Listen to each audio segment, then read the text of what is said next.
May video ngayon si Amy Marcos, mga sangkay na kumakalat ngayon. At matindi to, mga sangkay, nako po.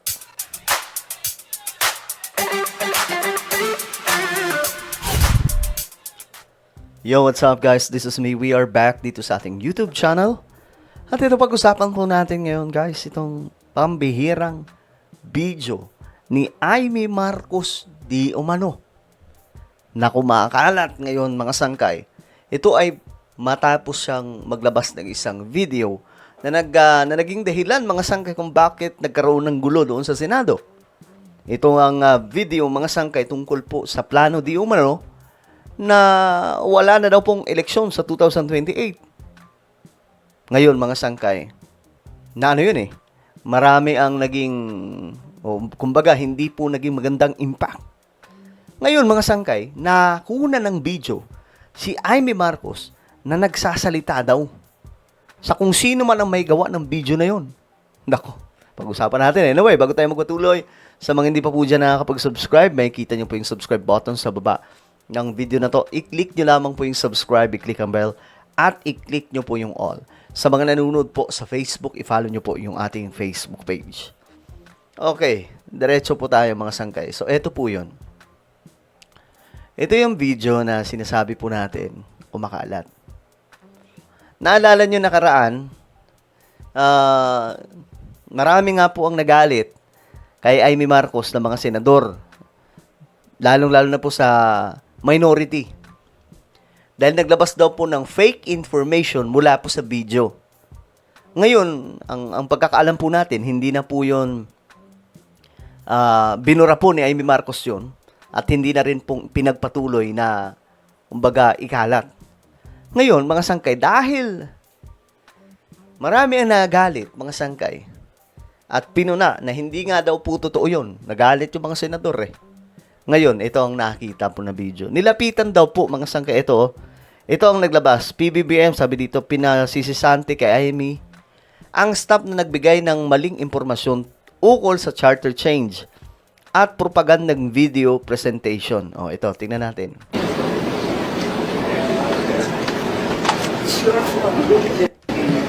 Papagod yung sabi mo, okay lang yung video.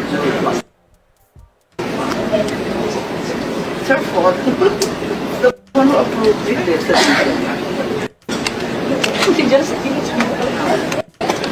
Justin won't joke. not thirsty woman. Ewan ko, mga sangkay, bakit sobrang natatangahan ako sa kanila na hindi po sila nag-iingat sa mga galaw nila. Alam naman nila na napapaligiran ng media yung buong Senado. Kung ano-ano yung mga sinasabi, kagaya kay Jinggoy. Yung itago nyo yung CCTV. Naka-live. Nabanggit pa mismo sa live. So, nagkakabukingan. Ngayon, etong mga sangkay, sinisisi daw po yung kanyang staff. Ayon po dito. Staff ba niya? Oo nga, staff nga po niya ito. Nagumawa daw ng video presentation ukol sa fake news chacha. Ulitin po natin. Lumapit po siya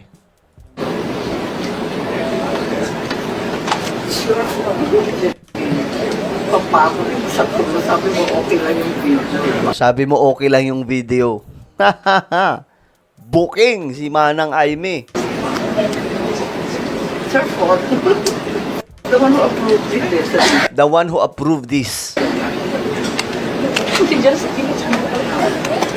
Justin won't joke. not thirsty. So dito, mga sangkay, malinaw na parang pinapahiya ni Amy Marcos yung kanyang staff na gumawa ng video. I'm sure naman, hindi naman siguro tanga si Amy Marcos na hindi niya i-double check yung video. Bagamat may approval mula sa kanyang staff or gumawa man ng video na yon, hindi yun lulusot kung hindi po nag-thumbs up si Amy. 'Di ba? Maliban na lang kung aanga-anga si Amy Marcos, ano nagawa niya na yung video, sige, play na natin. Ma'am, hindi niyo po ba papapanoorin? Siyempre, panonoorin yun. Pero kung ganun ka kamangmang at hindi mo panunuorin yung video na gawa ng staff mo, aba, may problema ka, manang. O ngayon, sabi ni PBBM, she should fire her staffer who gave her that information. Sibakin mo kung sino yung staff mo na nagbigay sa'yo ng impormasyon na ganyan. Ni-real talk po siya ng kanyang kapatid. 'Di ba? Sibakin mo daw, manang, Amy Marcos. Ako, walang problema kay Amy Marcos. 'Di ba? Sabi ko nga sa inyo, minsan akala nila tayo, anti-government kasi minsan may mga pinupuna tayo, minsan nag-a-agree tayo sa ibang mga bagay na nasa kabila. Pero hindi, guys. Pag nakita lang natin, hindi kasi tayo bayad eh. Hindi tayo bayad ng kung sino man. Kaya, all-out free tayo na magpahayag ng kung ano man ang gusto natin sabihin. Hindi tayo naghihimod. At ito, malinaw na, mali ni Amy Marcos to. Pambihira naman, oh. Oh. Ang sabi ni PBBM dito, sibakin mo yung nagbigay sa'yo ng impormasyon o fake news effects. Sabi dito, fake news affects everyone. Totoo naman mga sangkay. Ang fake news ay nakaka-apekto sa kahit na kanino.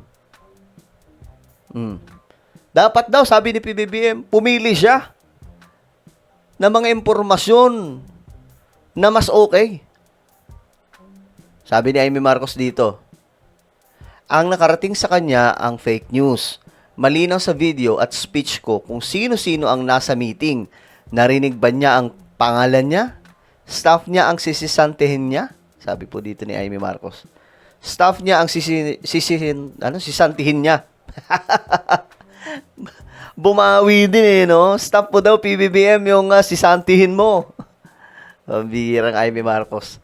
Pero malinaw itong video na to, malinaw po ito na napahiya po talaga siya dito. Pambihira. Di man lang kasi, alam nyo, pwede mo naman i-double check. Diba? Pwede mo namang, kasi mahaba-haba yung video mga sangkay. May mga sinabi po doon na medyo foul na eh. Siguro yung binunyag na lang niya, yung meeting. Kaya nga lang, dinagdagan niya na ganito ang plano ng ganito ang plano ng minorya. Kaya pala gustong maagaw yung ganitong pwesto kasi gaganito ang gagawin nila. Diba? Actually, pwedeng totoo yun. Kaya nga lang, yung video, mga sangkay, medyo medyo high na po yung pagkakagawa.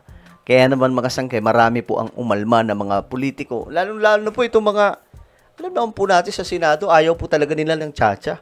Kaya nga po yung bansa po natin, ganito lang. Wala, hindi tayo makausad kasi yung 1987 Constitution, yun pa rin. Wala tayong, yung bansa po natin na pag-iiwanan na kasi dahil po sa 1987 Constitution na yan, ayaw kasi ng tsa-tsa. Diba? Ayaw ng parliamentary system. Ng toko. Well, guys, ano po ang inyong opinion tungkol dito? Comment down below. Meron tayong YouTube channel. Ito po ay Sangkay Revelation. Hanapin nyo po ito sa YouTube ngayon din. Kapag nakita nyo na, i-click nyo po yung subscribe, i-click ang bell, at i-click nyo po yung all. Ako na po yung magpapaalam. Mag-iingat pong lahat. God bless everyone.